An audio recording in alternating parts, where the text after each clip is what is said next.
चीन की दक्षिणी पैंगोंग में कब्जे की तैयारी थी। अभी तक आप नॉर्थ पैंगोंग में कब्जा सुनते आए, लेकिन दक्षिणी पैंगोंग में कब्जे की तैयारी। चीन के साजिश पर भारत की सेना अलर्ट थी। पीएलए को 1 इंच भी अंदर नहीं जाने दिया। पैंगोंग से एक अपडेट सबसे पहले टीवी9 भारतवर्ष पर आप देख रहे हैं। 200 सैनिकों को अंदर गुजर देने की कोशिश थी, लेकिन उनको 1 इंच अंदर भी नहीं आने दिया गया और उनको वापस लौटा दिया गया है। कैजुअलिटी की दोनों तरफ क्या हुई है, नहीं हुई है, इस बारे में अभी कोई खबर नहीं आई है। सुमित, ये बताया जाएगा या इसको अभी लेकर इंतजार ही करना चाहिए और इसको बहुत तवज्जो नहीं देनी चाहिए कैजुअलिटीज?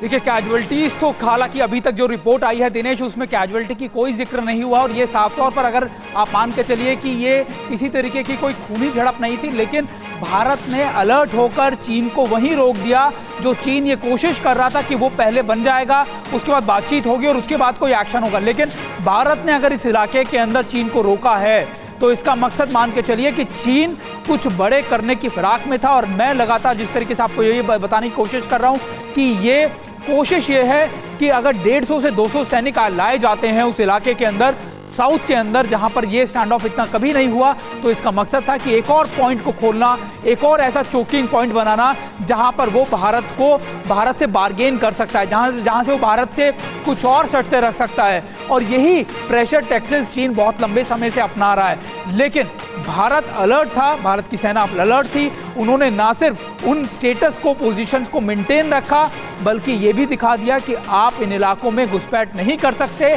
और ये इलाके लगातार एक परसेप्शन पे चल रहे हैं जो भारत और चीन के बीच में है और इनको दोनों तरफ से एग्रीमेंट्स के थ्रू खाली छोड़ा गया है। हालांकि ये भी दिनेश तय है कि अभी ब्रिगेड लेवल की जो बातचीत चल रही है उसमें क्या कुछ निष्कर्ष निकलेगा, क्या कुछ चीजें होंगी, ये अभी और देखना बाकी है। दिनेश, ये जो वर्किंग मैकेनिज्म, कंसल्टेशन, कोऑर्डिनेशन हो रहा है, ये चीन की तरफ से एक दिखावा है क्या इसमें पार्टिसिपेट करना, या इसमें कहीं कोई हेडवे बना भी है? मनीष झा,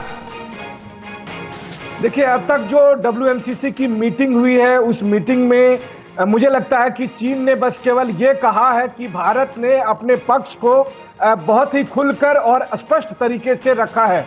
लेकिन 16 राउंड की बातचीत और अगर आज जोड़ दिया जाए तो 17वें राउंड की बातचीत के बाद भी अगर आप जमीन पर देखें तो जमीन पर बहुत ज्यादा कुछ सकारात्मक नहीं आए हैं। और इसी का नतीजा आप देखिए कि 24 घंटे पहले कैसे एक नए फ्रंट को खोलने की पीएलए ने कोशिश की है। तो ये तो बातचीत का नतीजा है जो हम देख पा रहे हैं। लेकिन अच्छी बात यह है कि चूंकि भारतीय सेना चीन की सेना के इस मंशा को बखूबी समझती है और यही वजह है कि जिस समय सौदर्न इलाके में पेंगोंग त्सो में पीएलए ने ये घुसपैठ करने की कोशिश की तो इंडियन आर्मी ने अलर्टनेस के साथ उसका मुंहतोड़ जवाब दिया और अब आगे कमांडर लेवल की नहीं, लेकिन मेरे पास जो पहले जो मैंने इसको जो देखा और पढ़ा ब्रिगेडियर दत्ता कि ये जो दक्षिणी इलाका है इसका, और ये दक्षिणी इलाका एक थोड़ा सा जमीन होने के बाद इसके बाद आगे स्पेंगर लेक है और इसके बीच में एक पहाड़ी भी है जिसने टॉप में उसने एक अपनी निगरानी पोस्ट भी बनाई हुई है। तो एक तरीके से यहाँ उसका आना जाना या अपना स्ट्रक्चर बनाना ये पहले भी शामिल रहा है। ये यहां पर हुआ क्या है जो इस बार मुख्तलिफ है ब्रिगेडियर दत्ता? देखिए, ऐसा है कि जिस तरह का जो ज्योग्राफिकल फीचर वो है और जो फिंगर्स हैं, जो स्पर्स हैं जो जटिंग आउट कर रहे हैं, तो उनकी देखिए पहाड़ों में क्या होता है कि आपको जो हाइट्स हैं उनको सिक्योर किया जाता है। तो अगर आप जो आदमी या जो फौज हाइट्स पे बैठी होती है उसका जो डोमिनेंस होता है, चाहे वो ऑब्जर्वेशन से हो चाहे वो फायर से हो, उसका वर्चस्व माना जाता है उस एरिया के ऊपर। तो इन्होंने जो आपकी जो डोमिनेटिंग जो हाइट्स हैं वहां पे अपने हेलीपैड्स, बंकर्स और इस तरह के फील्ड फोर्टिफिकेशंस बनाए हैं कि वो बाय ऑब्जर्वेशन या बाय फायर इस पेंगोंग त्सो को डोमिनेट कर सके। तीसरी चीज देखिए, आजकल इस तरह का प्रिसीशन एमिनेशन उपलब्ध है जिसमें आपको कोई लाइन ऑफ साइट में या ऑब्जर्वेशन से कोई डोमिनेंस की जरूरत नहीं है। आपने अपने जो कंप्यूटर्स हैं उनमें वो कोऑर्डिनेट्स फीड किए और जो हिट प्रोबेबिलिटी है वो ऑलमोस्ट 100% होती है।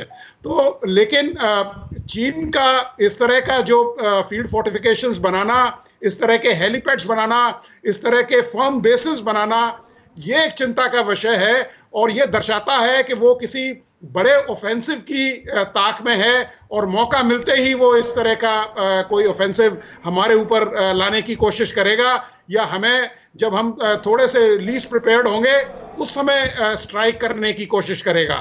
तो हमें इसके लिए तैयार रहना पड़ेगा और हमें अपना जो पूरा असला है उसको ऐसा फोकस करना पड़ेगा कि जो उसके जो हाई वैल्यू टारगेट्स हैं या जहां से उसने इस तरह का एप्रिसिएशन किया है कि मैं भारत को यहां पर स्ट्राइक करूंगा, हमें उन जो पोजीशंस है उसमें अपने आप को मजबूत करना पड़ेगा। फिक्र आपकी, सोमवार से शुक्रवार रात 9 बजे सिर्फ TV9 भारतवर्ष पर।